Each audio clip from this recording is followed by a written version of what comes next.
is Daisy Benitez, and I will be presenting the autism spectrum disorder, also known as ASD. So the first thing to ask is, what is autism and why is it a spectrum? So ASD is a developmental disorder that affects communication, behavior, and interaction with other people. It's important to note that it doesn't affect an individual's intellectual level. So it's also known as a spectrum because there's a wide variety in the type of symptoms. Also, we've heard that the intellectual disabilities fall under an umbrella, and it's kind of like that. Depending on the amount of symptoms and what symptoms you have, it differentiates you on the spectrum. So you could fall within the severe to high functioning, depending on the amount of symptoms.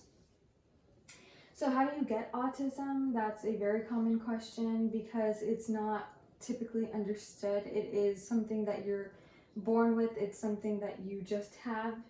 And they have noticed that there are abnormalities in brain structure or function.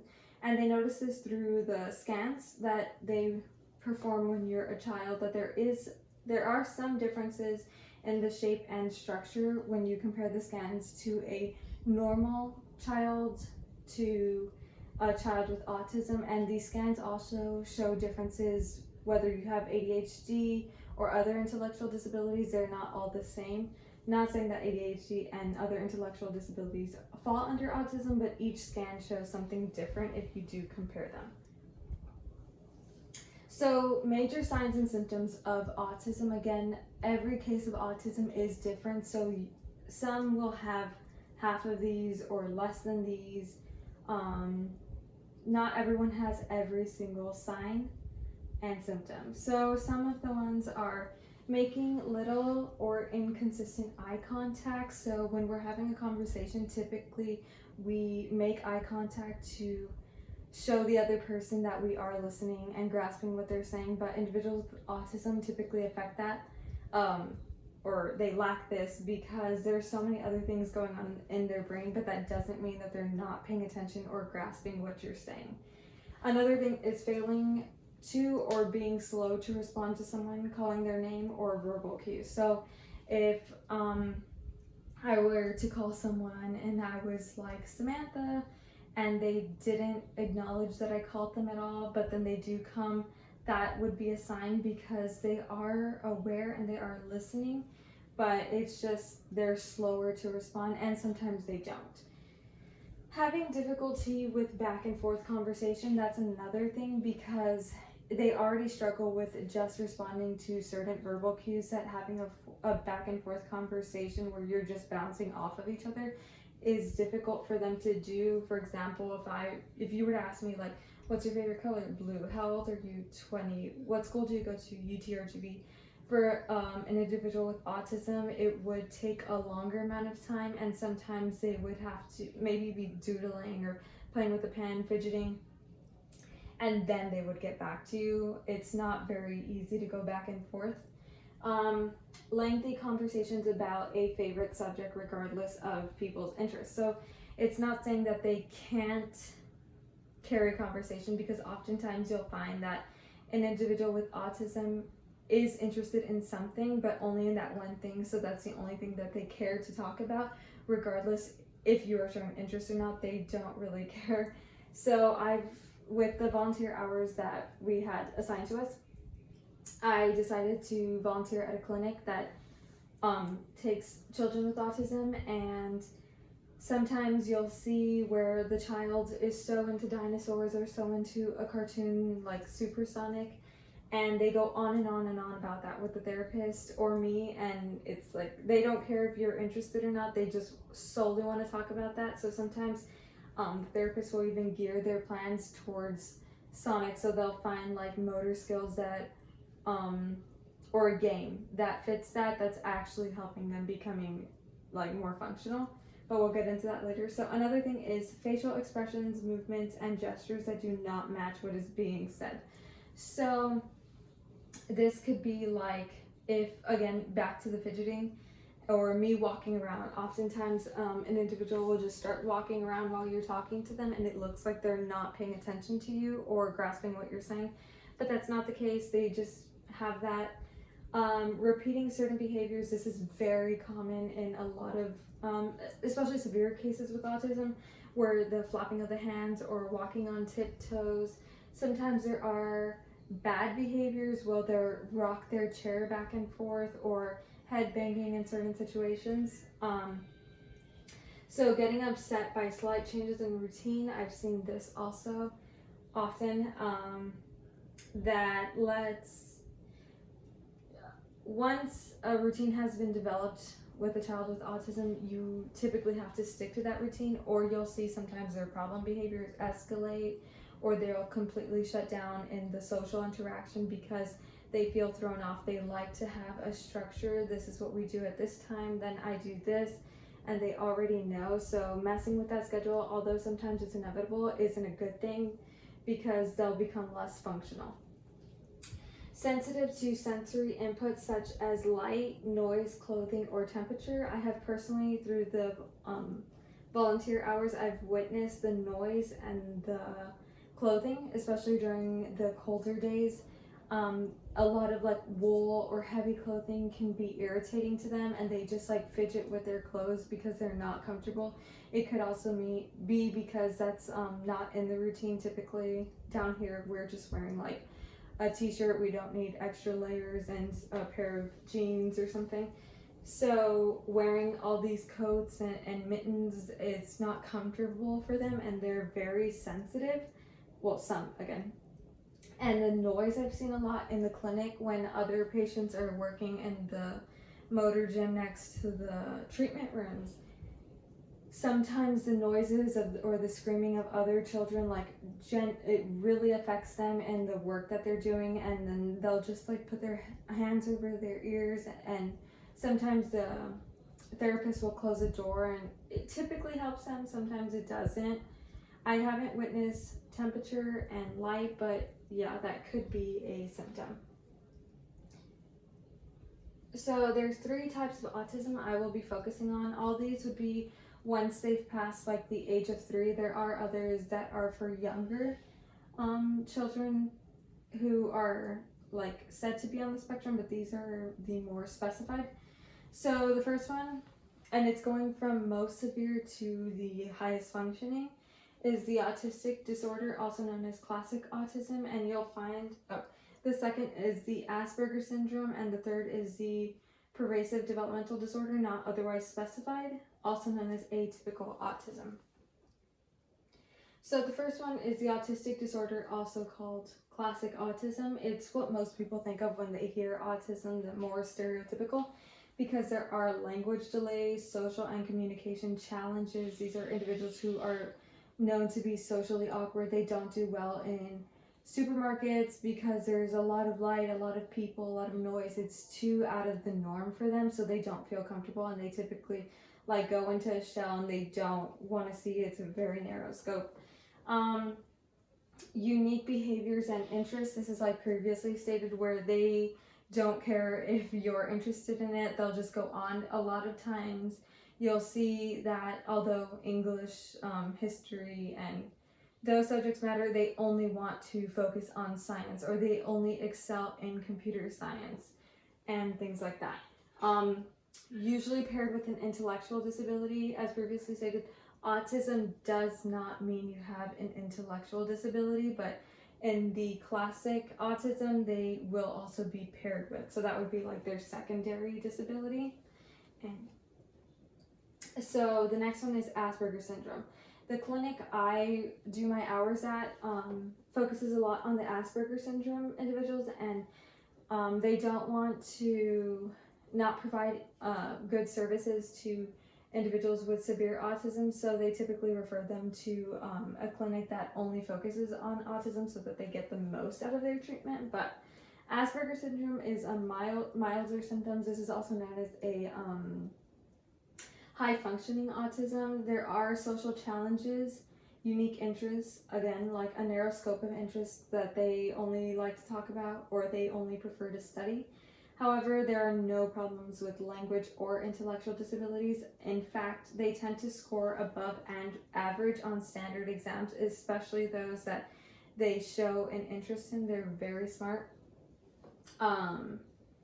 The social challenges is, again, that's a very broad thing to say because everyone with autism is different.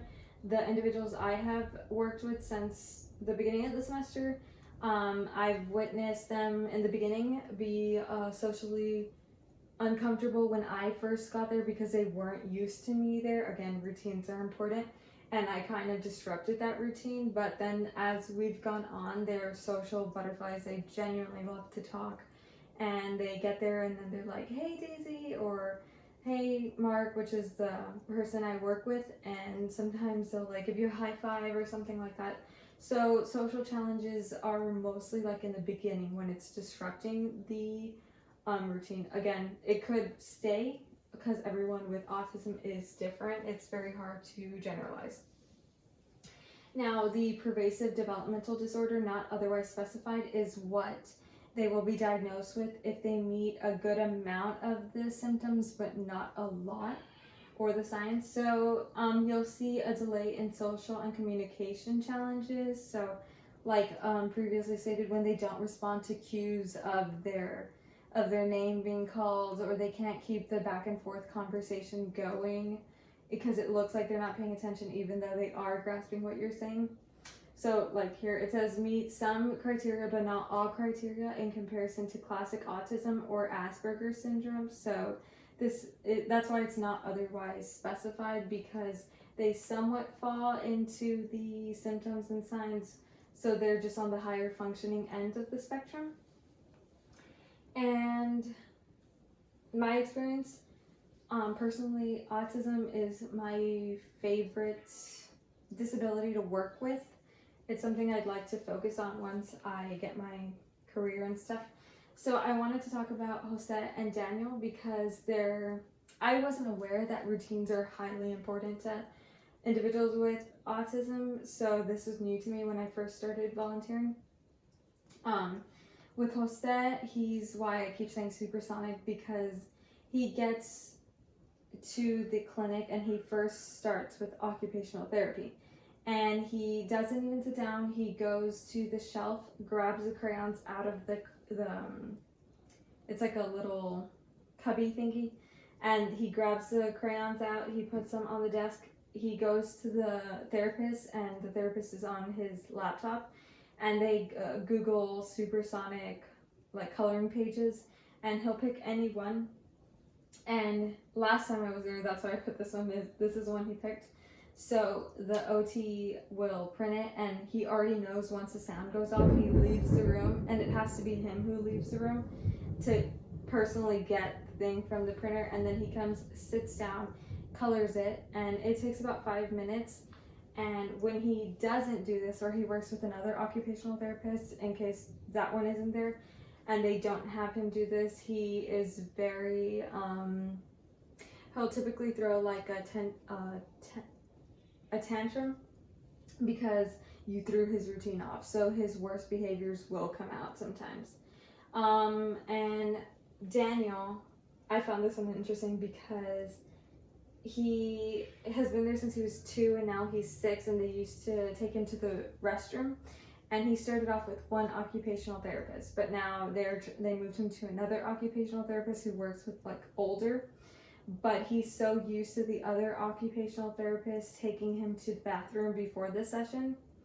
So now that he goes with the other one who works with older children, he still feels like, well, I have to go to the restroom, even if he doesn't have to go. So the other OT will come in and he says like, okay, come on, Daniel, we're going to go to the restroom.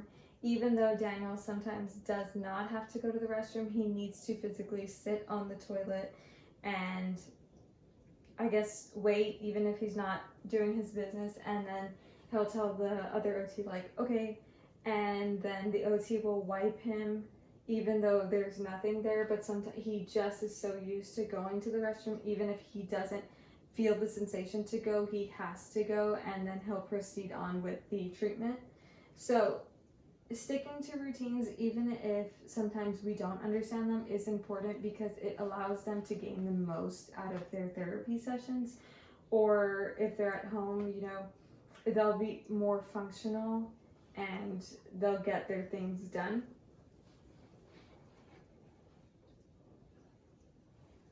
So I wanted to include this because I've always known that I was going to work with individuals with disability, because when I was in middle school, specifically 7th grade, I joined a club called Meet in the Middle, which unfortunately it's only offered in middle school. I don't know if that's changed and now it's in high schools or certain districts have it, but it was called Meet in the Middle, and we worked with and had fundraisers to take them to a field trip at the end of the year. And we went to Morgan's Wonderland, which is a special place for special friends, and it's essentially like an amusement park. They have roller coasters, they have a water area for all individuals with disabilities. They have, like, for a wheelchair, they have everyone's welcome there, you know, the blind, the deaf. It's a very inclusive place to go, and I highly recommend that if you can go, or if you know someone who has a disability, you should tell them about this. And if you can go, it's something amazing to witness, and I'm thankful that I was a part of it. So also for those going in the education route, if the school you end up working for doesn't have a Meet in the Middle club, I highly recommend that you maybe sponsor it to normalize the interaction with people with disabilities, because we should all join together and be one. So I really thought it was important to include this, and it's in San Antonio in Texas, if you know anybody who would like to go or take their kid. So occupations that work with autism, this also doubles as a treatment for individuals with autism, because there's nothing to like cure it. It's more to aid their life in a functional way. So physical therapy, children with autism typically don't deal with, you know, less strength and everything. They're able to be in all sports of the Special Olympics. The only time they would struggle is communication amongst teammates, but if you practice all these, they could get there. So physical therapy, they build motor skills and improve strength. Occupational therapy, daily living skills such as brushing teeth, dressing, and grooming is practiced. This is highly important so that they can become functional every day. Speech therapy is across the board for all kids with autism. This is where they could also learn nonverbal skills such as sign gestures to communicate, so they're able to communicate their wants and needs despite having a social and communication delay. And behavioral analysts, they decrease self-harming behaviors and increase effective daily living skills. So as previously stated, sometimes children walk on their tiptoes, which isn't always the safest, or they rock back and forth, and some practice head banging, and you'll find that this is either to get rid of something or get away from something, escape, or to gain something. So if they're sensory sensitive, let's say there's a lot of noise and they start head banging, they typically will come in and try and practice another behavior. So instead of head banging, now you could say noise. Just keep it simple to communicate that the noise is bothering you, and you allow that to tell someone else rather than head banging to get your message across. So that is important, because you don't want them to practice in self-injurious behaviors.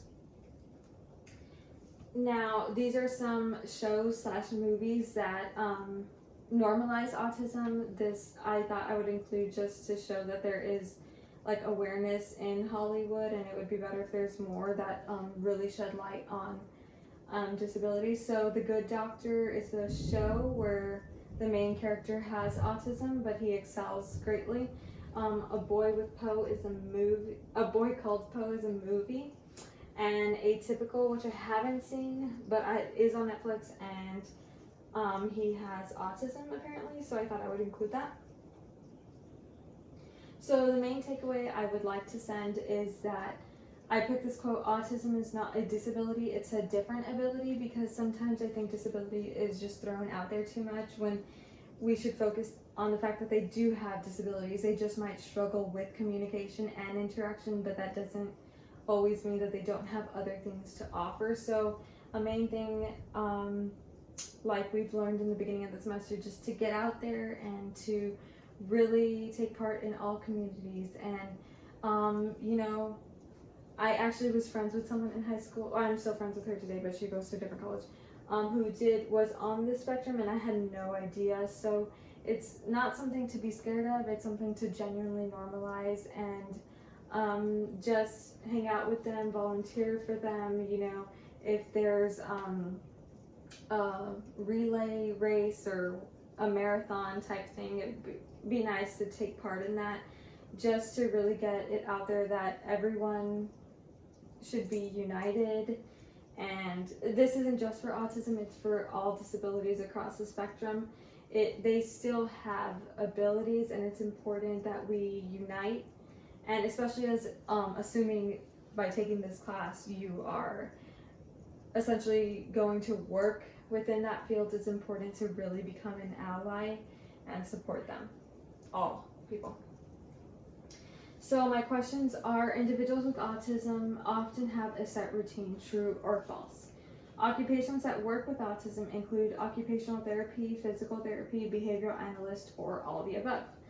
Autism affects communication disorders, true or false? So I'll let you think about that for like a second, and I'll give you the answers right now. So individuals with autism often have a set routine. That is true. As previously stated through Jose and Daniel, you'll see that they needed to color Sonic or they need to go to the restroom, and each individual has their own routine that they prefer to follow. So occupations that work with autism include occupational therapy, physical therapy, behavioral analyst, all the above is the answer. And autism affects communication skills. That is true. So these are my works cited.